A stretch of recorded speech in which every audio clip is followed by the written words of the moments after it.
કોઈ જ ભાષણ નહીં, ખાલી હું તમને કંઈક કહું છું ને ધ્યાનથી સાંભળજો. ગુરુ પૂર્ણિમાના દિવસે રાત્રે, આજે રાત્રે જે પૂનમનો ચાંદ ઉગે ને એમાં પાવર બહુ હોય. ત્યારે જો તમે મેડિટેશન કરો છો તો એ ટાઈમનો જે ઓરા છે એ ઓરા સીધો તમારા આજ્ઞા ચક્રમાં જઈ ને સાથે સાત ચક્રને બેલેન્સ કરે. દર પૂનમનું આટલું જ ઇમ્પોર્ટન્સ હોય છે કે જે ધરતીમાંની વાત કરીને આપણે 5 ગુરુની વાત કરી કે પહેલા ગુરુ, બીજા ગુરુ, તો ધરતીમાં પછી આપણને ખબર છે કે આપણે ના તો સૂર્યોદય જોઈ શકીએ છીએ કે ના તો સૂર્યાસ્ત જોઈ શકીએ છીએ. સનરાઈઝ કે સનસેટ કશું જોઈ શકતા નથી, અને એટલે આપણને ખબર પણ નથી કે બહારની દુનિયામાં શું ચાલે છે.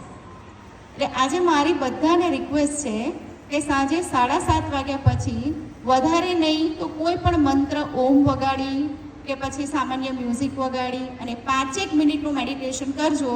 ને પછી આવતીકાલે આવીને તમારો એક્સપિરિયન્સ અમને શેર કરજો કે તમને કેવું લાગે. ઠીક છે?